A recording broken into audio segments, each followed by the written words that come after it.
Dabbah, or the beast, is a sign of the end of time that must come. And the beast is announced by the Quran, but also the Hadith. There are Hadiths that teach us that it will come before the Dajjal, and others teach us that it will come after him. And the Quran does not specify the time of his coming. But we know that when the beast appears, good deeds and believing in God will not benefit anyone who did not believe before. This will be the beginning of the end. And it should be remembered that these signs of the end of times are divided into minor and major signs. Almost all minor signs have already occurred. And when the first major sign appears, the others will follow quickly. The hadiths that describe the beast are not all consistent. So, as far as Muslim scholars are concerned, there are very different opinions on what the beast will be. Some think the beast will be a creature worthy of a sci-fi movie. Others think it will be an animal that will talk to people. And for others, it will be an association of humans who will rule the world and fight the true believers. Dabbah-The means the beast of the earth, or the beast made of earth, like man who was created from clay. It is impossible to say what this beast will be, but we know that it will mark people.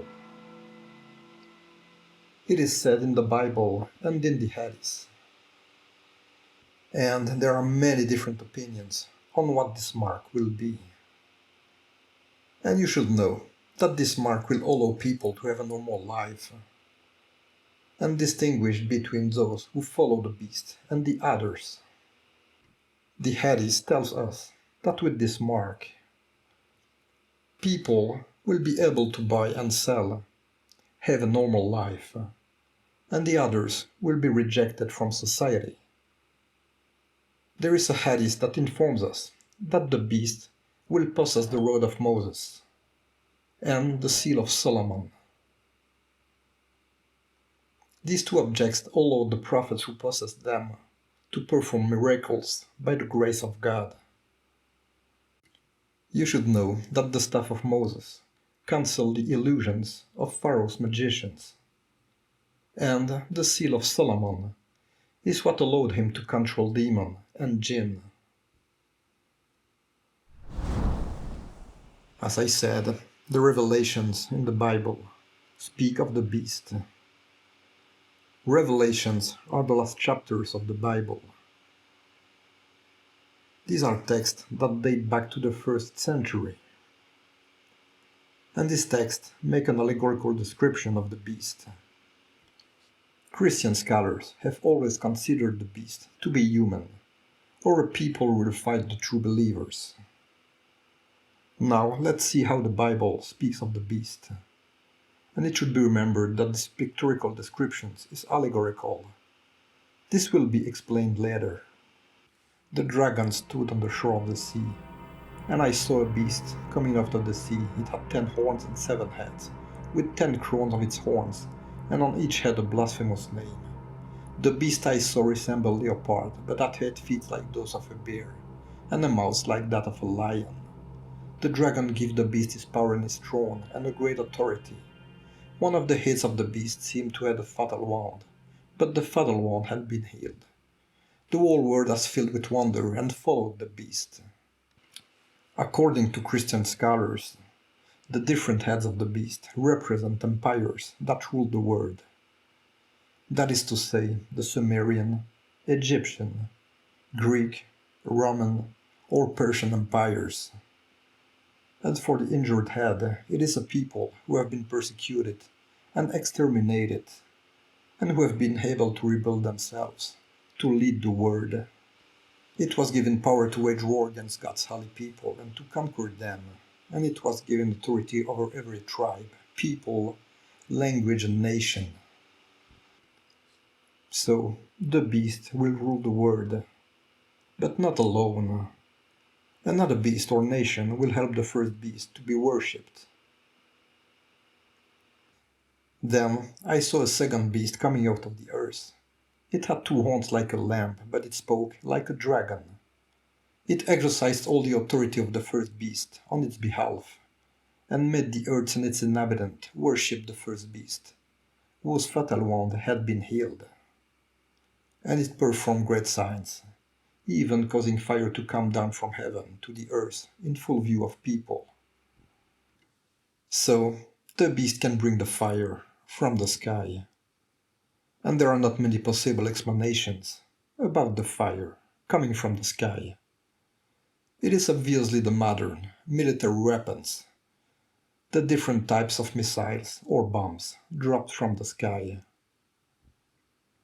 The second beast was given power to give breath to the image of the first beast, so that the image could speak, and caused all who refused to worship the image to be killed.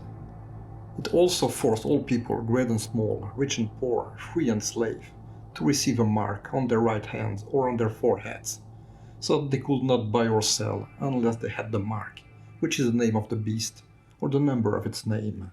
This calls for wisdom. Let the person who has insight calculate the number of the beast, for it is the number of a man, and that number is 666. Regarding the number 666, some interpret this number as the seal of Solomon, as we also see in several hadiths.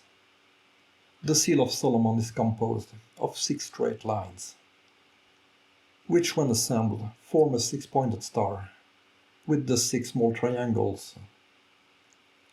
And this sign also has an hexagon in its center. So 6, 6, and 6. But God knows best. Allah Alim. But the 6-pointed star is a very old figure, found in many civilizations before Solomon. We find this for a very long time in India, or in Asian countries like Japan, in many countries that had no contact together at that time. And this intrigues many archaeologists. It is very strange that we find this sign everywhere in the world, in civilizations that did not frequent each other at that time. Some relate this to magic and the shaitan.